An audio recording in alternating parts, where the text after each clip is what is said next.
आपल्यासोबत परत 28 प्रभाग नंबर 28चे स्थानिक जुडलेले आहेत. जाणून घेऊया त्यांचे मत या संबंधाने काय आहेत.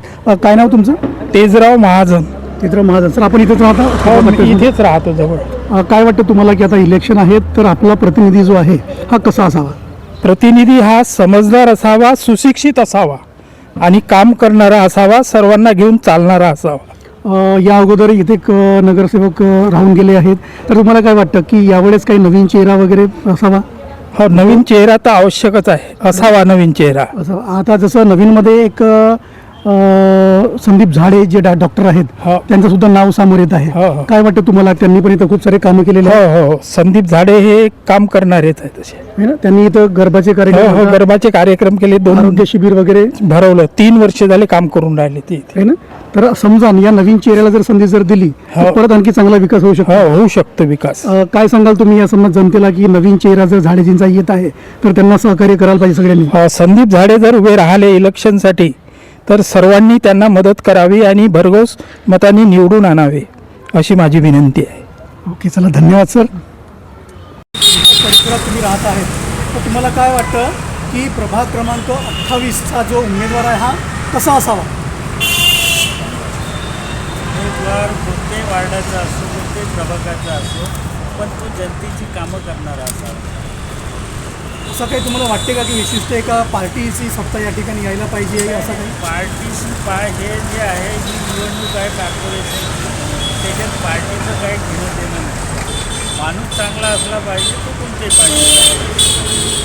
तुम्हाला काय वाटतं की उमेदवार जसं बरेचदा आपल्या पब्लिकची डिमांड राहते की शिक्षित असावा, की ज्याला सगळ्या गोष्टी समजायला असाव्या, की विकास कामांना गती मिळेल, तुम्हाला काय वाटतं की एज्युकेशन फील्डमधला असावा?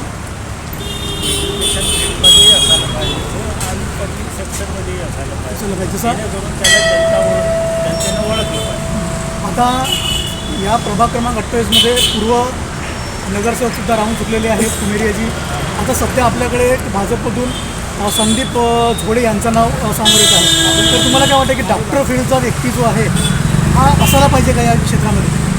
नाही, असं काही नाही की डॉक्टरच असला पाहिजे असं नेमकं तसं नाही आहे, पण तो जनतेशी संबंधित असला पाहिजे. बरोबर, जनतेचे जे कामं करायला पाहिजे त्यांच्यासोबत कामं करायला पाहिजे आणि ते समजायला पाहिजे जनतेच्या अडीअडचणी.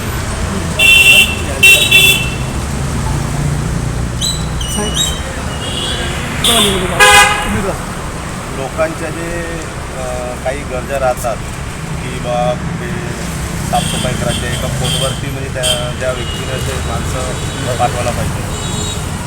जसं आता काही कोणत्या गरजा राहतात लोकांना, काही अडचणी राहतात, तर लोकांचे जसं गरीब व्यक्ती तिथपर्यंत कुठपर्यंत जाऊ नाही शकतात. जसं आपलं जिल्हा ऑफिस आहे, कलेक्टर ऑफिस आहे तिथं, तर त्यांनी थोडी मदत करायला पाहिजे. जसं आरोग्य विभागामध्ये जसं गरीब लोक आता 5 स्टार म्हणजे 7 स्टार हॉस्पिटल झाले, जे मोठमोठे हॉस्पिटल, तर तिथे नाही का म्हणजे करू शकतात म्हणजे त्यांच्या आर्थिक परिस्थितीमुळे, तर त्यांनी थोडी मदत करायला पाहिजे. आणि सामाजिक आरोग्याच्या फील्डवर तुम्ही नाव घेतलं तर आता तुमच्या प्रभागामधून डॉक्टर झाडे हे इच्छुक आहेत आणि त्यांनी असं म्हटलं आहे की जर या आपल्या परिसरामध्ये अशी चांगली PSC वगैरे आपण बनवू की जेणेकरून मेडिकलला वगैरे देण्याची गरज पडणार नाही, तर काय सांगू मला समर्थन राहील अशा डॉक्टर लोकांना? ते तर आता नवीन आहे सध्या.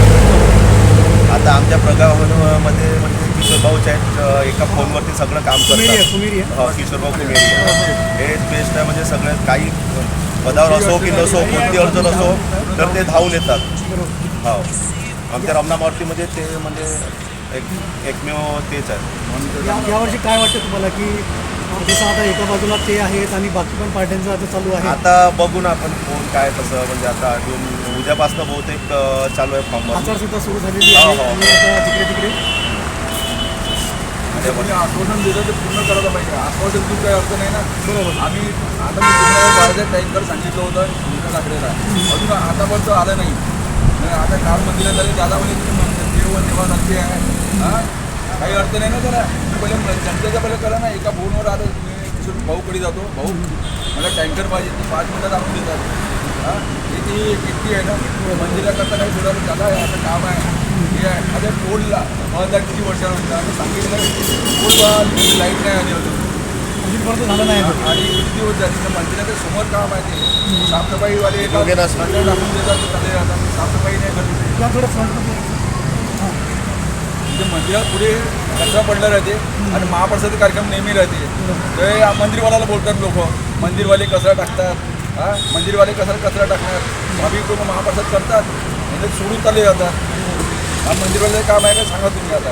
एक सिंपल लोकांचं काम आहे, सिंपल लोक इथे कचरा लावतात आणि चालले जातात.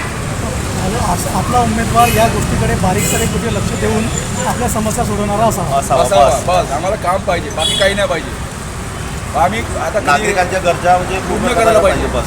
नवीन कार्यकर्त्याला संधी द्याल का? आज पाहू आता, आम्ही सांगू शकत नाही.